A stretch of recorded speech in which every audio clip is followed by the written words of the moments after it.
which means we opened Vaxxed exactly 1 year ago tomorrow.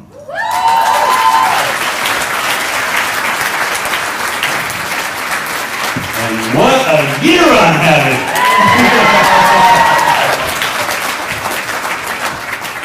There's really nothing left to say after some of the greatest minds in this movement have been speaking to you all day. I could really say ditto and walk off the stage. But I want to talk about what this year has been, what has gotten us here, what is happening right now in all of our lives.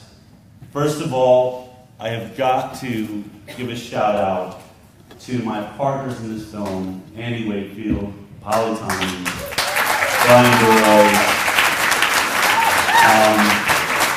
We're not here. It's just a simple fact of the matter. We're not here in this moment without these powerful, dedicated people that I had the opportunity to spend a year with while making Vaxxed. Andy, wherever you are, I think you're in Germany right now. We all owe you such a debt of gratitude. Your dedication to these children. When I walked in, Rebecca Robbins, is that her name, was trying to interview me, and Bobby Kennedy is saying, she's doing a hit piece on Andy, she's doing a hit piece on Andy. She's like, no, I'm not. She's like, she's doing a hit piece on Andy. And I said, great, I'll take that interview. Andy has been a hit piece. He's really their only hit piece. They're a one-hit wonder. And man, is that song getting old. Seriously. We need a remix. Like, at least get something happening in there. Are you going to continue to send reporters down to ask the same question about the same song that died a decade ago? Come on now. Is that the best you got? I'm serious. Is that the best you got? We are not here without Andy. We're not here without Polly. We're not here without Marcella Piper Terry. We're not here without Barbara Lowe Fisher. Ken Head Lively. I've got myself in a trap now because I'm not going to be able to get to all of you in the room that has built the foundation of a movement that has now just hit its turbo. It's taken off, folks. The rockets have kicked in. We've broken free of the atmosphere, and now we are weightless and we are soaring into the universe of truth. That is what's taking place.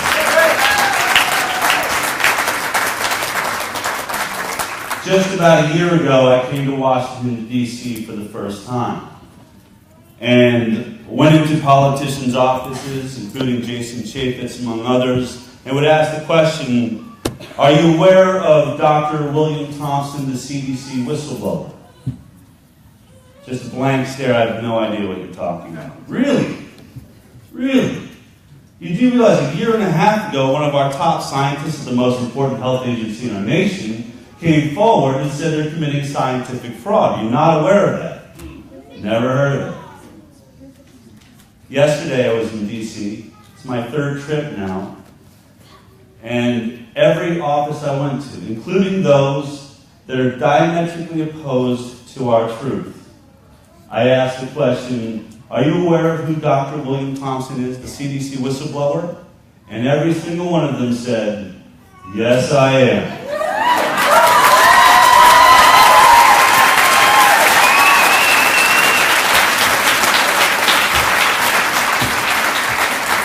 In fact, they made a great statement, which was usually, I know someone on the OGR committee, which is the Oversight Committee of Government Reform, and they have briefed me on this situation, which means the Oversight Committee of Government Reform is officially investigating Dr. William Thompson. So every single person that is out there in the world saying Dr. William Thompson's story has been debunked, you may want to check in with your own Congress of the United States of America.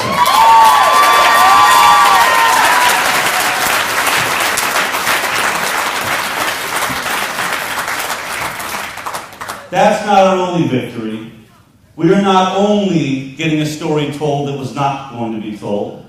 We're not only seeing the minds shifting here in Congress, as many are reporting. If you talk to any of us that met in the hallways throughout the Congressional building and Senate building yesterday, it was an amazing sight.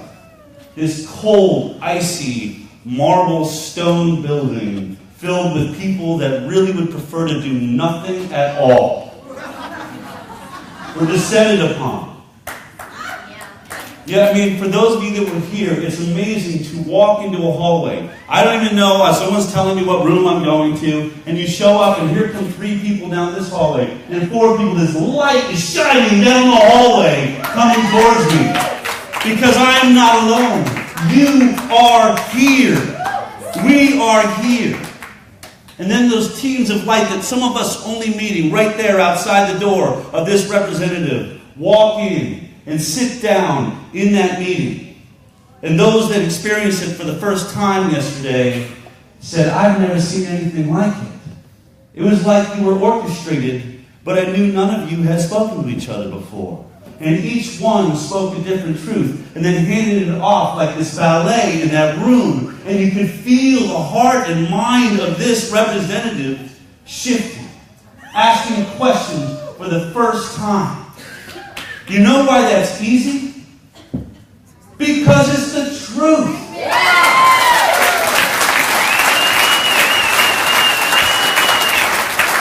The easiest thing in the world to do is tell the truth. We don't have to check in with each other. What are you going to say? I want to make sure that we have the same story here.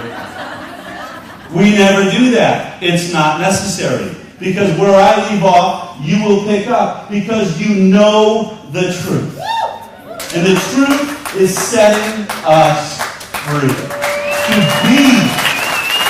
To be in the right, to be honest, to move hearts and minds. This reporter that came here today, I'm not really into calling anybody names because she too is a child of God and unfortunately has been misinformed. And instead of, after all the interviews that took place out there amongst amazing scientific professionals, instead of taking time to go home and research a single soundbite of one of us, she's sitting in the car saying that she's debunked our old science. In fact, she's playing the old song in her car about Andy Redfield. A boring song. But think about that.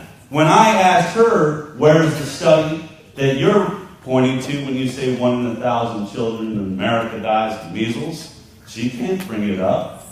So exactly what is she referring to when she says we have old messaging or an old story? What is she using as her truth? And here's something I would love to point out. It doesn't matter when a reporter comes into a room among us. It doesn't matter when someone says they're going to do a hit piece. Every one of us will stand in front of any one of those cameras any day of the week. Why? Because we're telling the truth. And we've got nothing to hide. Throw that on for size, Paul Offit. Because when we send our brilliant reporter into the room, Josh Coleman,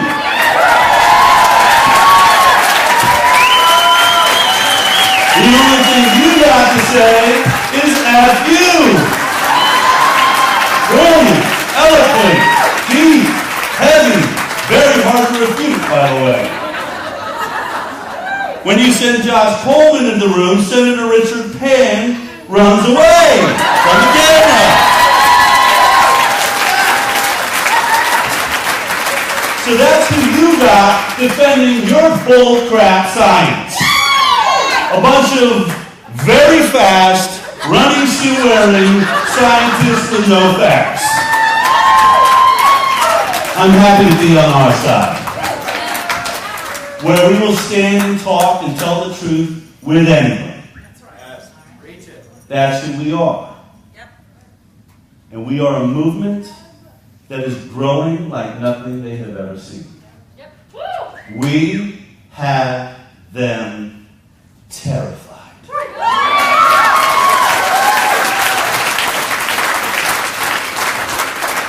Every single day, our movement is now growing.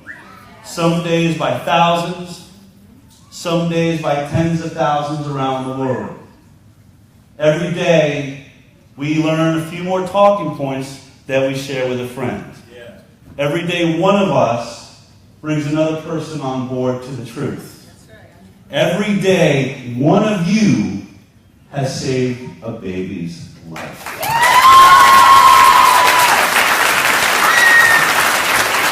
And that's what keeps me alive. That is being alive.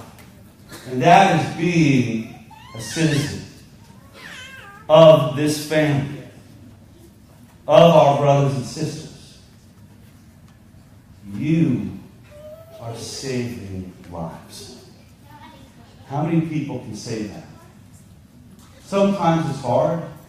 Sometimes that Facebook discussion can be very difficult. But I want to say you must continue to love. You cannot hate that reporter, or we will never get through to that reporter. You cannot hate that friend that wants to leave you on Facebook, or we will never get through to that friend. We have got to recognize as human beings that everybody thinks they're trying to save children. Maybe everybody would fall off it, but that's it. No, seriously, one of the things that I think we're all learning, and I'm learning as I've spent this year on a tour traveling the nation, is that it's more important to instill a question inside of those on the other side. We are not here to bulldoze people with answers and facts and truth and prove ourselves right. I believe our job is to plant a question so deep inside of them that they must begin a journey. And that journey finds them on the path with the rest of us. We do not have facts. Not enough. That is our problem. Our problem is that vaccine science really is almost non-existent. It's not there. I can't tell you what causes autism. I can't tell you what causes ADD, ADHD, eczema, asthma, diabetes, multiple sclerosis, leukemia. But boy, do I have some questions about the increase in this alarming rate of disease in our nation's children. I have questions why, as a producer on the daytime talks to the doctors, we always had to make this quote when talking about children's health. This is the first generation of children that will not live to be as old as their parents. That medical statement does not get to run alongside the statement they want to make. Medicine is making everybody grow older. No, it was. That was actually true. Right about now, we're seeing some older folks that may not have lived to be this old. But now the curve is going like this. And real science, real doctors, have got to start asking themselves, why? Why is the question inside. We are in an incredible moment here. I've done nothing but celebrate the greatest doctors and scientists in the world. I believe in great doctors. I believe in great medicine. I believe in great surgeries. And I believe that corruption is possible. But I'm getting really, really tired of having to tell parents they can't trust their doctors. I'm tired of it. It's the doctor's issue. It's not your issue as a parent. You don't go and read a mechanic's manual before you take your car in and get it fixed. Why should you have to understand medicine before you take your child in for their own health? If there is a doctor out there that is listening to me right now that is going to inject a vaccine tomorrow, if you cannot list every single ingredient of every one of those vaccines, you are dangerous! You not know what you are doing. Because if I go to my local restaurant, I can bring a chef out that maybe never went to college for 8 years, but they will list every single ingredient of the hundreds of items on that menu. If I go to my mechanic that barely got out of high school and ask about some part of my engine, they will tell me how far the thread gap is in the screw somewhere on that engine, or any other question I have. But when I go to my doctor, who I hold on a pedestal because they had 8 years of education, and I think they're somewhere next to Jesus and God because of it, and I ask you, please list for me the ingredients in this vaccine, and you tell me, well, I have it in a manual somewhere in the back room, you should be fired. You should retire. You should quit because you did not uphold your hippocratic oath. You are lying to us. You pose yourself as someone with knowledge, and you cannot even memorize 30 ingredients and 16 different vaccines. Come on now! This is unacceptable. You are not a doctor. You are barely an educated human being. I thought you learned how to memorize. I thought you cared about patients. 1 year is up. That means my year of defending you as doctors is over. You've had that year. And now if you continue to refuse to watch Vast, then the blood is on your hands. If you continue to not investigate the Dr. William Thompson story, then the blood is on your hands. If you continue to look into the eyes of your patients when their child is having a seizure and say, that's just normal, the blood is on your hands. Because we are on the right side of history. We have the science on our side. That's why we stand here confidently, a growing movement of light, travelers of light filling hallways in Congresses and staterooms across this nation. In less than 2 weeks ago, Oklahoma beat down their SB 277 because we are winning. West Virginia got themselves to an education committee that was stacked against them because we are winning. And the New York Times reports in their headline how the anti-vaxxers are winning as an attack upon us. But I will take that gold medal because you're right. We are winning. And we are not going to stop. The reporter, Robin, said to me, so do you believe that you have momentum? And that somehow the president's going to go along with your values and your ideas about vaccines? I said, I can't speak for the president. But I can speak for the thousands and thousands of people that are joining us every day. You're damn right we're growing. You're damn right we're moving. And yes, we are going to win. Because God wants us to win. Because nature wants us to win. Because our children demand that we win. That is what founding fathers do. That is what Martin Luther King did. That is what Gandhi did. They won. And their DNA is as inside of us as anything that exists.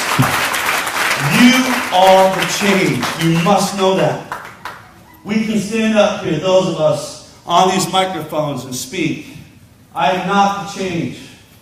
Tony Muhammad is not the change. You are what has changed this nation. You are standing together. You are becoming brave. And you are speaking the truth where it is necessary. When you are called, you are listening to your heart. And you're going into that intuition, which Andy Wakefield says is the greatest medicine on earth. And in that place, in that light, we will rise and continue to rise until we have saved this nation and we have saved this world. And people will remember us in history. We were all called to this moment. We are all in this room right now. Not by accident. Some people said to me, I didn't even think I was going to make it. I just knew my car was driving there. We are here. Whether we like it or not. And we are the truth.